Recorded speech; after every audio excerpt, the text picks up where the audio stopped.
Décembre 1945. Un escadron de l'US Navy se volatilise au large des côtes de la Floride. Mars 1918.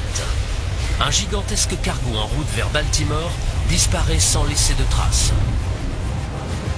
Au fil des années, de nombreux autres avions et navires ont disparu en pleine mer, dans une zone d'environ 1 million de kilomètres carrés, qui a longtemps été source de mystères et de légendes terrifiantes. Le triangle des Bermudes. Aujourd'hui, grâce aux nouvelles technologies, il est possible de retirer l'eau de cette zone couche par couche et ainsi de révéler un paysage jusqu'alors caché. Nous allons vider le triangle des Bermudes. En nous enfonçant dans ses profondeurs, nous explorerons ses recoins les plus sombres et tenterons de résoudre quelques-uns de ses plus grands mystères.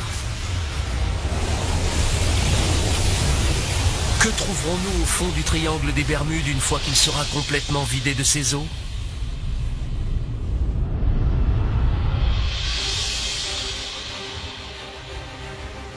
Les Bermudes, un archipel situé à près de 1000 km de la côte est des États-Unis.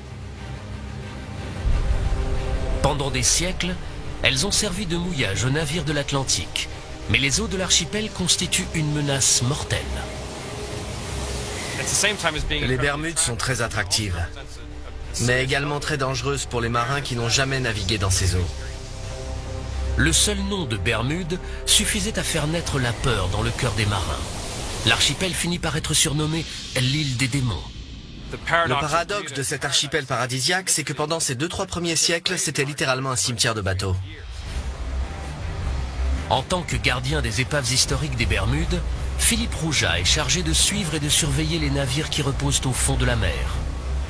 Il y a de quoi faire, car ces eaux en abriteraient jusqu'à 300.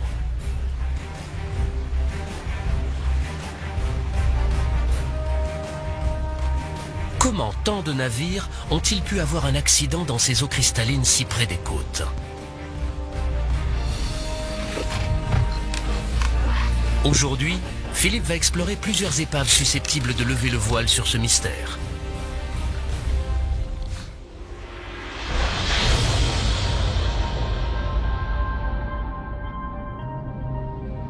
Tout d'abord, la Marie Céleste, un bateau à vapeur à coque en fer qui transportait des vivres et des munitions pendant la guerre de sécession.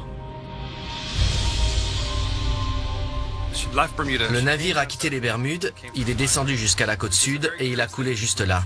C'est très curieux parce que ce n'est vraiment qu'à 800 mètres du rivage. En plus, ce jour-là, la mer était plate et calme. Tout cela est très intriguant, on essaie de comprendre comment ça a pu arriver.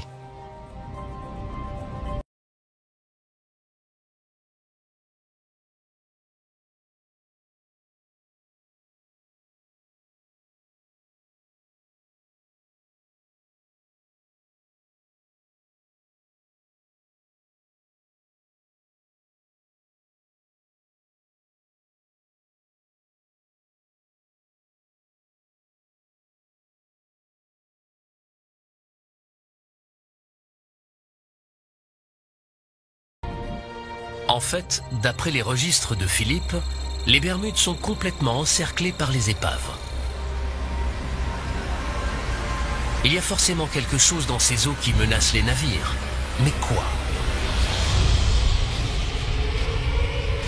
Pour le découvrir et résoudre d'autres mystères qui entourent le triangle des Bermudes depuis longtemps, nous avons besoin d'observer ce qui se cache sous l'eau.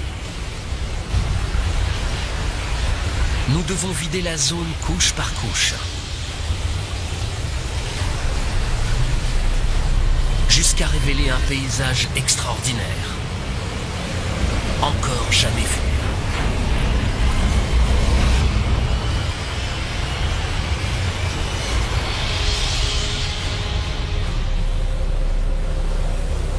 Observer les profondeurs des Bermudes n'est possible que grâce à une technologie en évolution rapide connue sous le nom de cartographie par sonar. Le sonar envoie des ondes sonores en direction du plancher océanique. Le signal retour donne la forme et la profondeur du terrain situé en dessous. Et c'est cette technologie qui va peut-être nous permettre de comprendre pourquoi des centaines de navires ont coulé tout autour de l'île. Bonjour Nick, ça va? Très bien, et toi? Le géologue Nick Hutchings est un chercheur d'or des temps modernes. Aujourd'hui, il se sert de la cartographie par sonar pour tenter de repérer des formations sous-marines spécifiques à proximité de certaines des épaves des Bermudes. Je recherche des dépôts minéraux qui peuvent prendre la forme de cheminées hydrothermales, également appelées fumeurs noirs.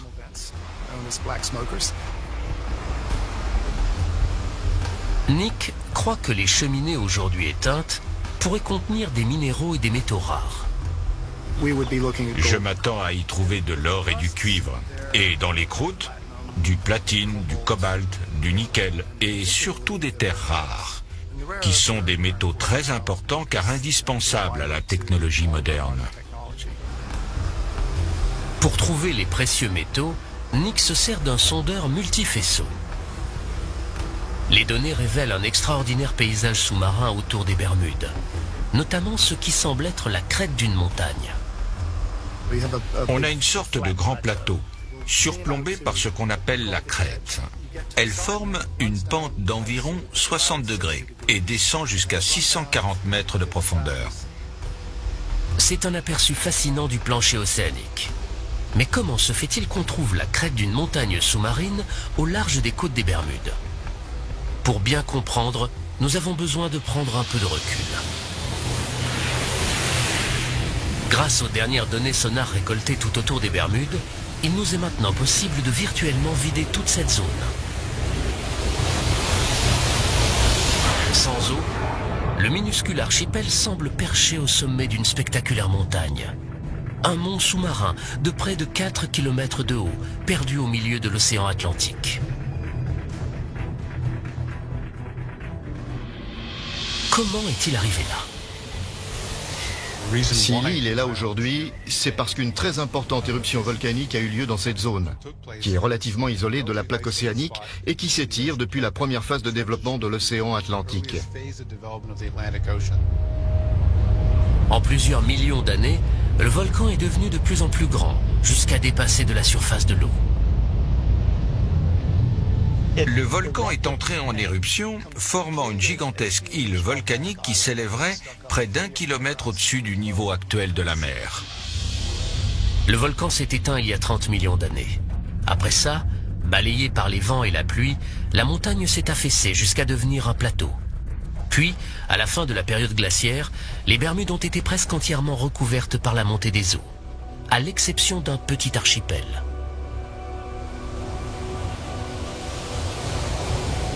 Depuis, des récifs se sont formés sur les pentes de cet ancien volcan et ceinturent aujourd'hui une grande partie des Bermudes. Les récifs des Bermudes sont une barrière naturelle qui nous protège de la fureur de l'océan, mais ils ont également mené beaucoup de marins à leur perte. Ces récifs sont potentiellement mortels pour les navigateurs. Mais la vraie menace, c'est ce qui vit dessus. Ces formations sont surnommées boilers ou brisants. Les brisants sont composés d'un certain type d'algues rocheuses et de millions de coquilles de minuscules mollusques. Ensemble, elles forment une structure calcaire incroyablement dure, pouvant atteindre 10 mètres de haut et dépasser de la surface de l'eau à marée basse.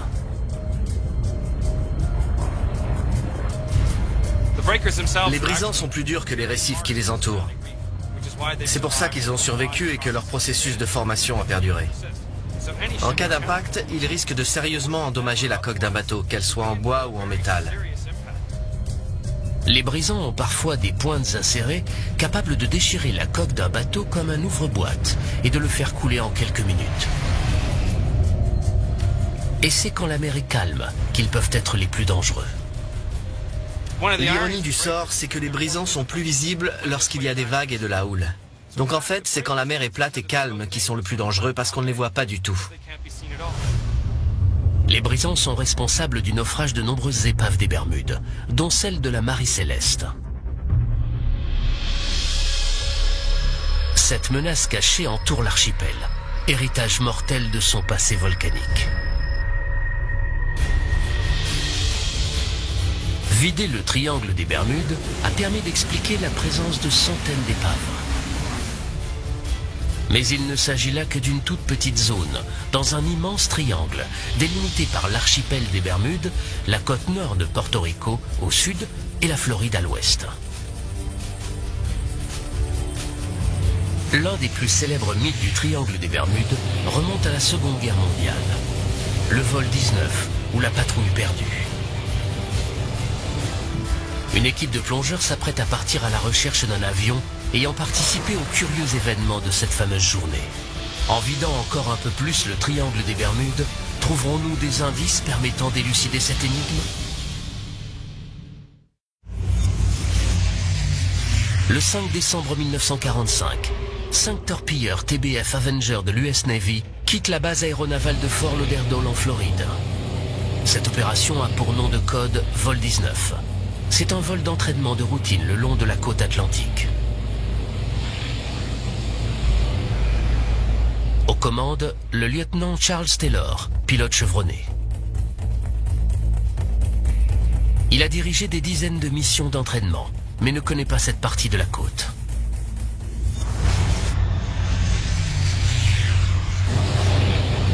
À mi-chemin, les choses commencent à se gâter. Le lieutenant Taylor signale un problème avec ses instruments de navigation. La météo se dégrade très vite. Et bientôt, ils sont définitivement perdus.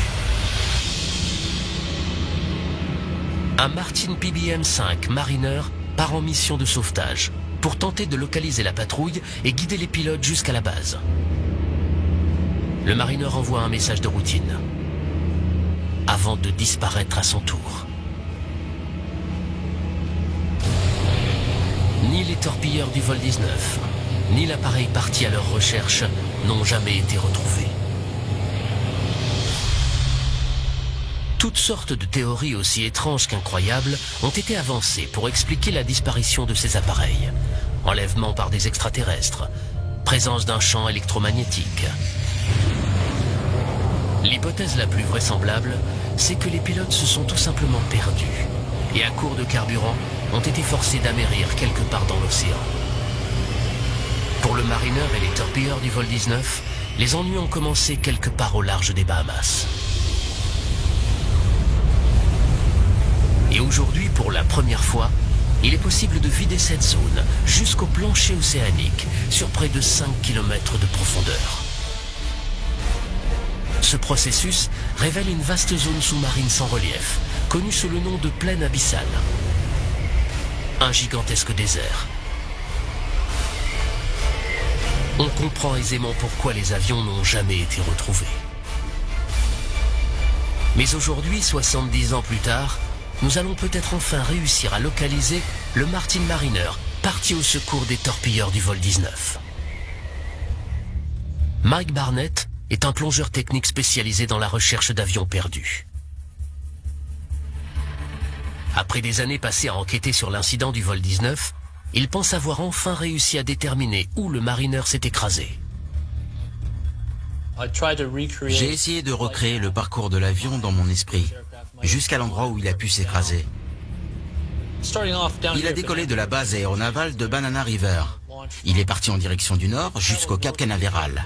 Puis il s'est éloigné de la côte pour rejoindre la zone de recherche qu'on lui avait assignée. Il y avait un cargo non loin qui dit avoir aperçu une explosion en plein ciel, environ une demi-heure après le décollage du Mariner. Quand le bateau s'est approché, il n'a trouvé aucun débris. Donc soit l'avion a coulé, soit des morceaux ont été emportés par le Gulfstream. Aujourd'hui, Mike et son équipe se préparent à partir à la recherche des restes de l'avion perdu. Le site que nous allons fouiller aujourd'hui est à 70 mètres de profondeur, à environ 80 km de la côte. Nous pensons que ça vaut le coup d'aller enquêter là-bas, parce que c'est dans le périmètre de recherche. C'est un peu plus sonore, mais avec l'influence du Gulfstream, l'avion a pu être emporté vers le nord. Des pêcheurs du coin ont aperçu des épaves dans cette zone. Mike les cherche avec son sonar. On vient de passer au-dessus de la cible. C'est à peine détectable et plutôt petit, ce qui est normal pour un avion. Je crois qu'on n'a plus qu'à enfiler nos combinaisons de plongée et aller voir ça de plus près.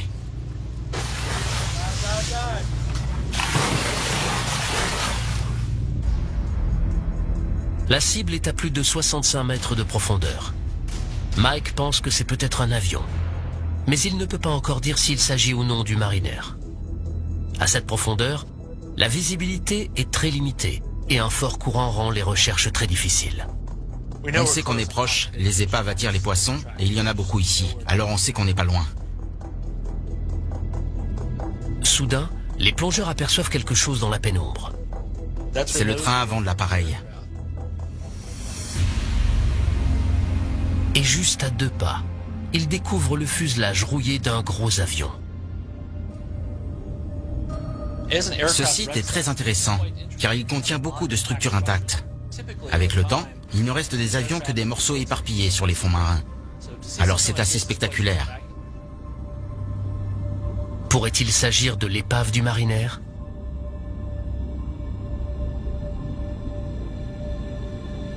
La prochaine étape consiste à récolter toutes les preuves permettant d'identifier l'appareil. Il remarque des pylônes le long des ailes, qui servaient sans doute à relier les flotteurs à l'appareil. Apparemment, il s'agissait d'un avion amphibie. Il y a également des hublots sur le côté du fuselage, exactement comme sur un Mariner. Par ailleurs, le plan horizontal de l'appareil semble correspondre aux photos de l'avion disparu. Il s'agit donc peut-être de l'appareil parti au secours des torpilleurs du vol 19. Mais l'équipe n'a pas encore trouvé de preuves concluantes. C'est un avion, c'est sûr. Il présente des caractéristiques intéressantes. Il y a beaucoup d'éléments que l'on s'attendrait à retrouver sur un avion de sauvetage.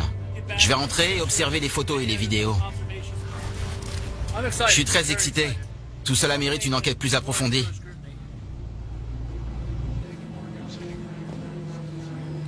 Mike a besoin de l'avis d'un expert pour identifier l'avion. Il a donc décidé de montrer les images de la plongée à un historien de l'aviation, Roy Stafford.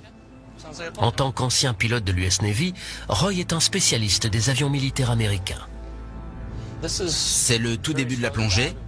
On s'est dirigé vers le fond en nageant à contre-courant pour trouver l'épave.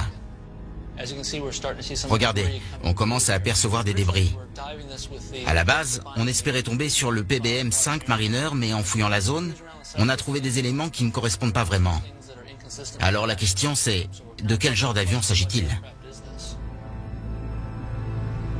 Je peux tout de suite vous dire qu'à en juger par le système de freinage et par le pneu qu'on voit ici, cet appareil date d'après la Seconde Guerre mondiale. Ça, on dirait bien que c'est un morceau du cockpit, le haut des vitres. Roy est absolument certain que l'épave n'est pas celle du Mariner qu'il recherche. Mais si ce n'est pas l'avion de sauvetage disparu, alors qu'est-ce que c'est? La réponse à cette question pourrait peut-être permettre d'élucider un autre mystère du triangle des Bermudes. Regardez, c'est intéressant. Ce hublot est sans doute destiné à accueillir un appareil photo. Exactement. Et il y en a plusieurs à l'intérieur. Ils sont très remarquables et ont tout de suite attiré notre attention. On voit qu'il s'agit d'un bimoteur. Pour moi, c'est clair, il n'y a que 2 possibilités.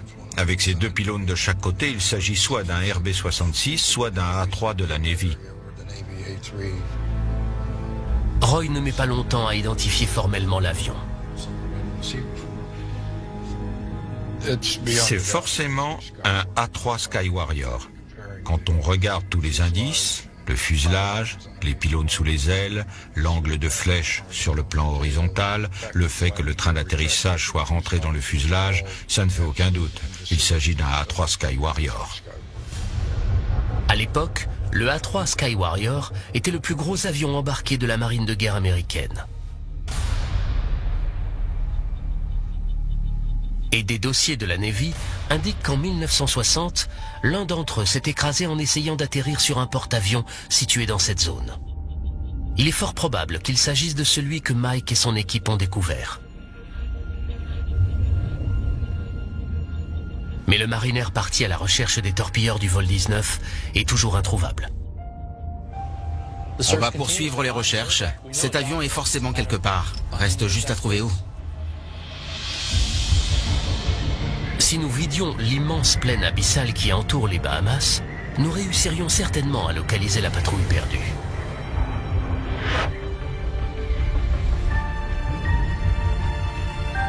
Et à en juger par l'état des autres épaves retrouvées au fond de l'océan, voilà à quoi ces avions ressembleraient après 70 années passées en mer.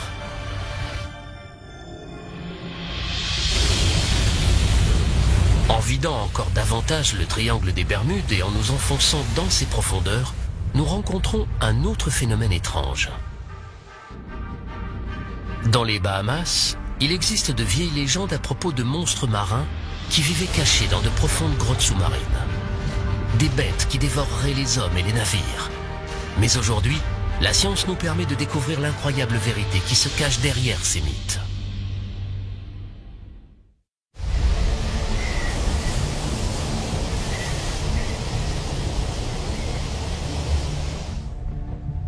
À seulement 80 km de la côte de Floride, dans la pointe ouest du triangle des Bermudes, se trouvent les Bahamas. Un archipel composé de plus de 700 îles. C'est ici que l'on trouve l'une des forces naturelles les plus mystérieuses du triangle des Bermudes. Des tourbillons qui, selon les légendes locales, sont capables d'aspirer hommes et navires. En vidant le triangle des Bermudes sur près de 5 km, nous découvrons un paysage à couper le souffle. Les Bahamas reposent sur un immense plateau calcaire qui s'élève depuis le plancher océanique. C'est le grand banc des Bahamas. Ces falaises, plus hautes que toutes celles que l'on trouve au-dessus du niveau de la mer, culminent à près de 4500 mètres, soit presque 3 fois la profondeur du Grand Canyon. En se rapprochant de la côte, on retrouve un autre phénomène, l'une des formations rocheuses les plus étranges de la planète, les trous bleus. De gigantesques cavités sous-marines qui s'enfoncent des centaines de mètres en dessous du niveau de la mer.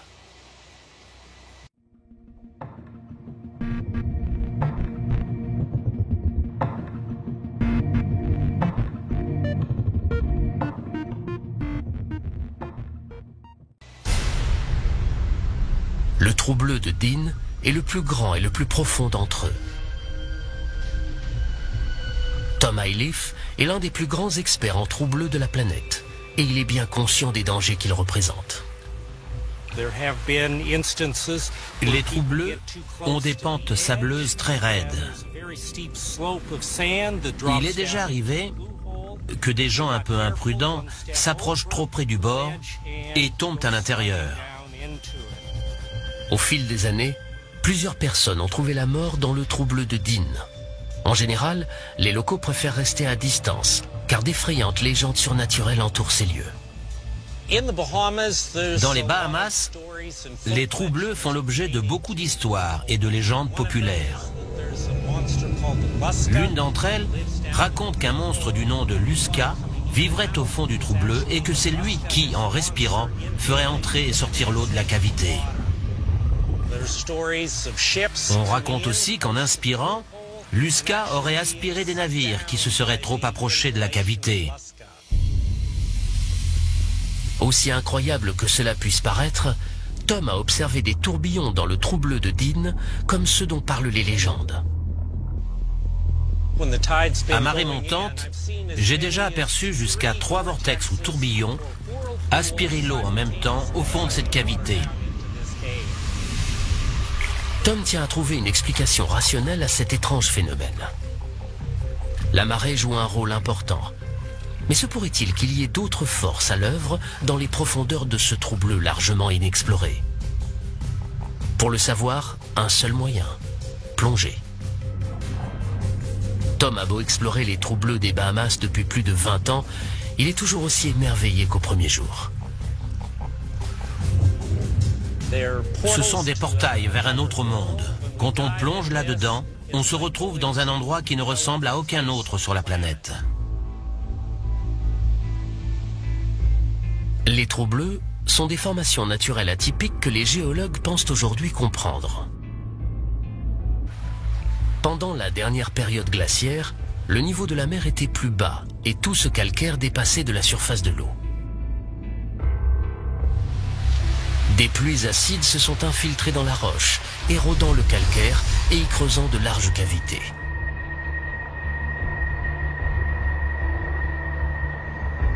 Le plafond de ces cavités a fini par s'effondrer, créant ces fameux trous bleus en forme de bouteille. À la fin de la période glaciaire, ces gouffres ont été entièrement submergés par la montée des eaux. Tom s'enfonce dans les profondeurs du trou bleu de Dean, quand soudain, le passage s'élargit. À environ 20 mètres de profondeur, la chambre fait une cinquantaine de mètres de diamètre. Quand on descend 10 mètres plus bas, la cavité s'ouvre à nouveau et double de taille. De 50 mètres, on passe à une centaine de mètres de diamètre.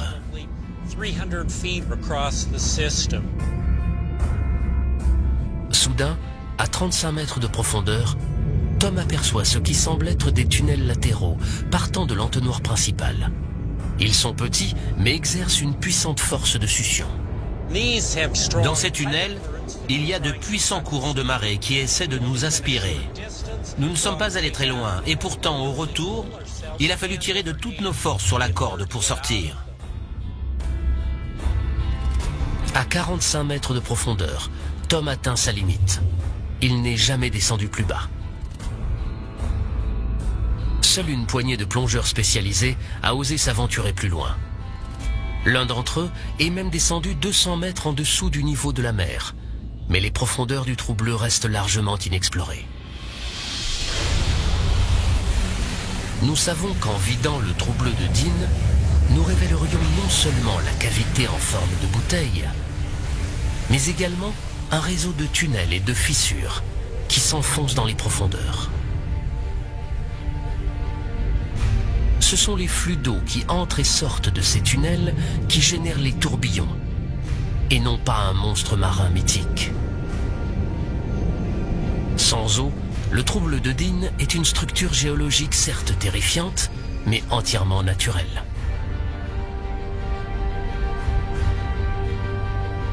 Si les trous bleus des Bahamas livrent peu à peu leurs secrets, il reste encore de nombreux phénomènes inexpliqués dans le triangle des Bermudes. D'étranges légendes évoquent de gigantesques murs d'eau qui sortent de nulle part. Il existe également une curieuse substance sous-marine qui recouvre les fonds marins et qui serait capable de détruire des navires.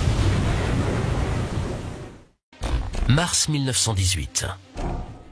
Un navire de marchandises de la marine américaine quitte la Barbade. Le USS Cyclops est un gigantesque vraquier de 19 000 tonnes. Il transporte une cargaison de manganèse et compte 309 hommes à bord. Un jour seulement après avoir levé l'ancre, il pénètre dans les eaux les plus profondes de tout le triangle des Bermudes et disparaît. Jamais personne n'a retrouvé la moindre trace de l'immense navire ou de son équipage.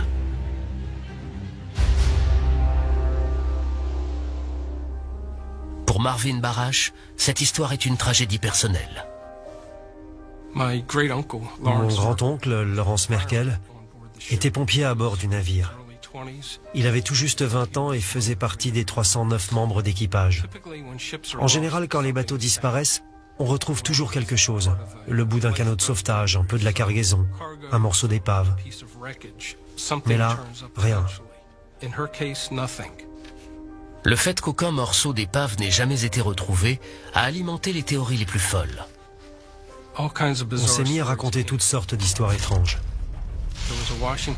Un journal de Washington, D.C. prétendait que des pirates avaient pris le contrôle du bateau et qu'ils voguaient sur les eaux de l'Amazone. D'autres disaient qu'il était tombé aux mains d'un sous-marin allemand. On a également parlé de monstres marins, de pieuvres géantes. Il y avait même des images dans plusieurs journaux du pays. Marvin a passé toute sa vie à tenter de découvrir ce qui était réellement arrivé au Cyclops. Il a passé au peigne fin tous les documents et toutes les archives liées au navire. Après des décennies de recherches minutieuses, il pense enfin avoir réussi à identifier un défaut de conception fatale. C'était à l'époque le plus grand et le plus rapide de tous les navires en circulation de la marine américaine. C'était un bateau à fond plat, sujet à un roulis important. Un jour, il s'est mis à tanguer d'une 50aine de degrés d'un côté, puis d'une 50aine de degrés de l'autre. Après ça, beaucoup de navires auraient eu du mal à retrouver l'équilibre, ce qui les aurait menés droit à la catastrophe. Étant donné que le bateau était très enclin au tangage, se pourrait-il que quelque chose ait pu le faire chavirer? Quelque chose d'extraordinaire? Pendant des siècles, les vagues scélérates ont alimenté de nombreuses histoires de marins. De gigantesques murs d'eau sortis de nulle part, engloutissant tous les navires sur leur passage. Pendant plusieurs centaines d'années, nombreux sont ceux qui considéraient les vagues scélérates comme des légendes. Des marins revenaient au port en disant qu'ils avaient vu ces fameuses vagues et qu'ils y avaient survécu. Selon le docteur Simon Boxall, ces vieilles légendes de vieux loups de mer ne peuvent plus être ignorées. Grâce aux satellites, on peut observer la planète entière en quelques jours. Au cours des 20 dernières années, nous avons détecté et mesuré des vagues scélérates qui, dans certains cas, faisaient plus de 30 mètres de haut. Donc elles existent. Ces vagues géantes ont même parfois été filmées.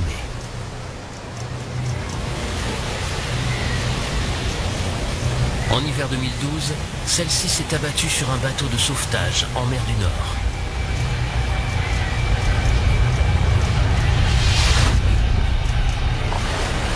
Étant donné les conditions météorologiques extrêmes dans le triangle des Bermudes, des vagues scélérates d'une telle envergure pourraient-elles s'y former? On a l'Atlantique Nord, les tempêtes équatoriales, les fréquents ouragans, les orages qui arrivent du golfe du Mexique. Tous ces éléments combinés créent une mer très instable et agitée avec des vagues scélérates. Les eaux agitées du triangle des Bermudes ont-elles produit une vague scélérate assez grande pour couler le Cyclops?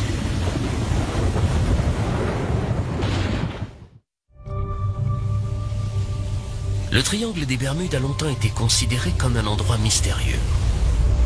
Mais aujourd'hui, grâce aux dernières technologies, nous pouvons le vider couche par couche, afin de détruire les mythes et de comprendre ce qui s'y passe réellement. Mais parfois, seule la méthode expérimentale permet de résoudre une vieille énigme.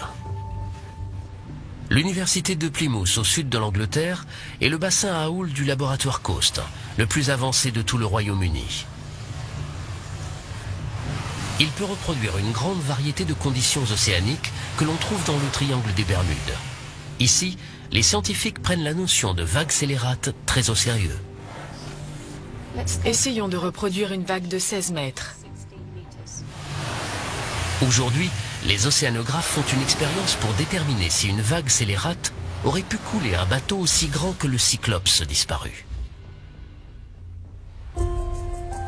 L'équipe se sert d'un modèle réduit comparable en taille au Cyclops. Ils vont le placer dans la trajectoire directe d'une vague scélérate. Pour commencer, ils génèrent une série de vagues normales, avec des ondulations équivalentes à des vagues de 8 mètres de haut. Le navire reste stable. Mais lorsqu'il simule la rencontre de deux fronts orageux, des interférences se créent à la surface de l'eau. Et soudain, comme sortie de nulle part, une vague scélérate. C'est l'équivalent d'une vague de plus de 15 mètres de haut, et son impact sur le modèle réduit est plus que parlant.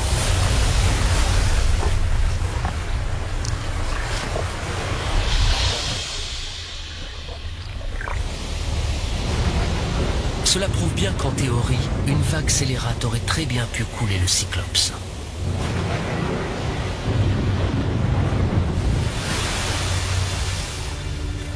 Mais un autre phénomène étrange pourrait être tenu responsable de la disparition du bateau.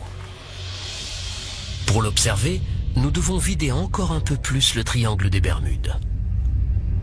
Sur le plancher océanique, à plus de 330 mètres de profondeur, on trouve un étrange dépôt blanchâtre et cireux. Une seule parcelle pourrait recouvrir une surface plus grande que Manhattan. Cette substance s'appelle hydrate de méthane. Ces hydrates de méthane sont issus de la décomposition bactérienne et microbienne de matières organiques, végétaux, poissons morts, plancton, qui se sont déposés sur les fonds marins. Sur ces images, on peut voir des amas d'hydrate de méthane sur le fond marin. Il arrive également que le méthane soit piégé dans des poches situées sous le plancher océanique. En 1981, en mer de Chine méridionale, un navire de forage a touché une poche de gaz peu profonde, libérant ainsi le méthane contenu à l'intérieur. En remontant à la surface, le gaz a déséquilibré le bateau, qui a fini par chavirer, puis par couler.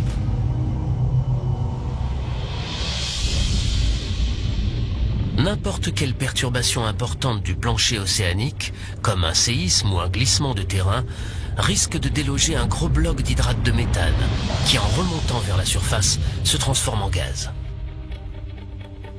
Une éruption d'hydrate de méthane aurait donc très bien pu faire chavirer l'USS Cyclops, surtout quand on sait qu'il était enclin au roulis. Mais le seul moyen de déterminer ce qui est vraiment arrivé au bateau, c'est de trouver son épave. J'ai étudié le sujet en long en large, et je pense savoir approximativement jusqu'où le navire est allé après avoir levé l'ancre. Je crois qu'il a navigué pendant environ une journée et qu'il a coulé au nord-ouest de Porto Rico.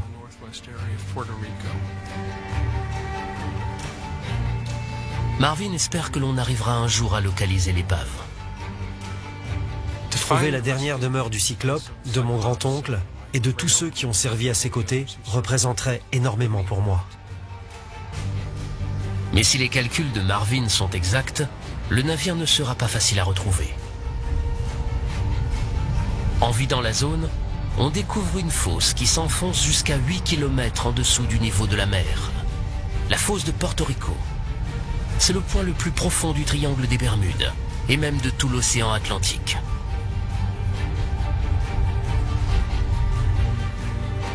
En explorant cette gigantesque dépression sous-marine, des scientifiques se sont rendus compte qu'elle recelait peut-être le plus mortel de tous les secrets du triangle des Bermudes. La source d'un tsunami potentiellement dévastateur.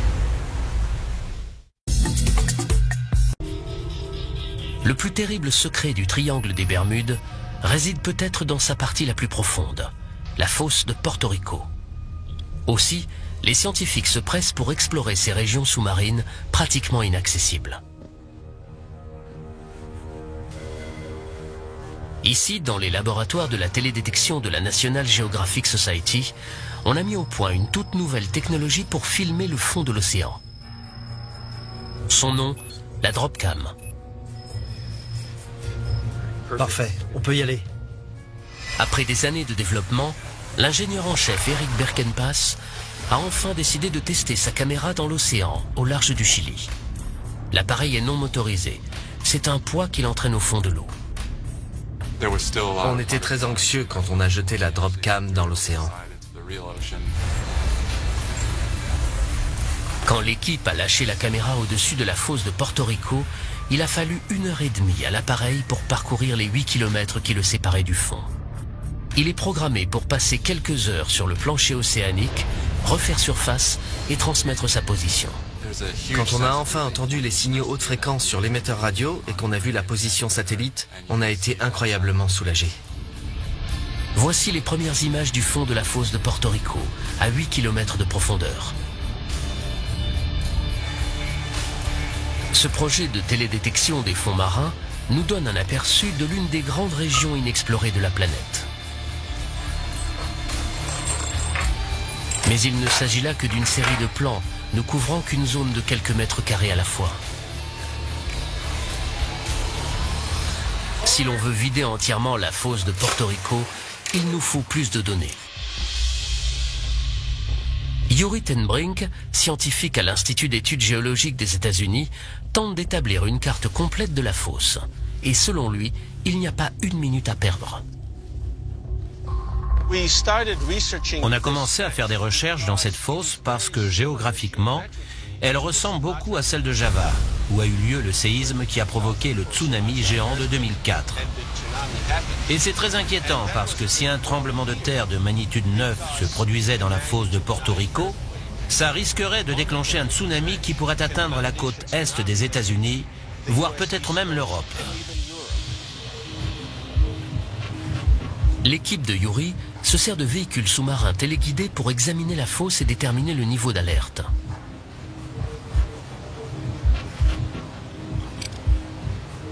Les véhicules envoient des ondes sonores afin d'obtenir une lecture du terrain aussi précise que possible. La cartographie 3D révèle les parois abruptes d'immenses canyons sous-marins. Dans certains rifts et vallées, les parois atteignent parfois près d'1 kilomètre de haut. Les géologues savent depuis longtemps que cette fosse est le résultat de la subduction de la plaque nord-américaine sous celle des Caraïbes.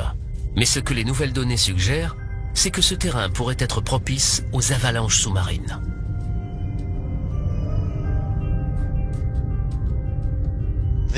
Ces glissements de terrain peuvent déplacer des rochers dans des zones de plusieurs centaines de kilomètres carrés, qui ont la taille de grandes villes.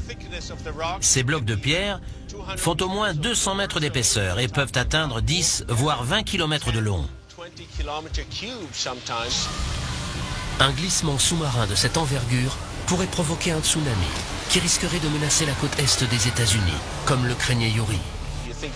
Pensez à Boston, Charleston, Baltimore et à toutes les centrales nucléaires situées le long de la côte. S'il y a un risque de tsunami, il faut s'y préparer.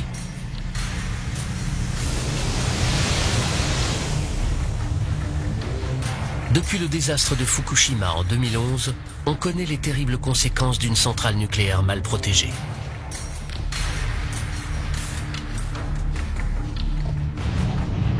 Pour qu'un tsunami équivalent atteigne la côte américaine, il faudrait qu'un séisme de magnitude 9 se produise dans la fosse. Pour évaluer la probabilité que cela arrive, l'équipe de Yuri a prélevé des échantillons de roches dans la fosse pour les analyser en laboratoire. Ce qu'ils ont découvert est un immense soulagement pour les habitants de la côte est des États-Unis. Mais ceux qui vivent plus près de la fosse, eux, ne sont pas à l'abri de la catastrophe. Compte tenu de l'état actuel de nos connaissances, nous ne sommes pas sûrs qu'un séisme de cette envergure puisse se produire ici. Ce qui ne veut pas dire que de gros tremblements de terre de magnitude 8 à 8,5 ne puissent pas avoir lieu. Ils n'auront peut-être aucun impact sur la côte est des États-Unis, mais risquent de causer des dégâts considérables dans les Caraïbes. Il est également possible qu'un séisme au centre de la fosse déclenche une éruption d'hydrate de méthane, nous confortant ainsi dans l'idée que ce gaz peut être à l'origine de quelques disparitions tristement célèbres du triangle des Bermudes. Les données récoltées par Yuri nous permettent de vider la fosse de Porto Rico sur près de 800 km. Étant donné sa taille et sa profondeur abyssale, on comprend mieux pourquoi certains navires et avions n'ont jamais été retrouvés. La fosse est cernée par de spectaculaires falaises abruptes de plusieurs kilomètres de haut. Un paysage véritablement impressionnant au fond de l'océan. À 8 km de profondeur.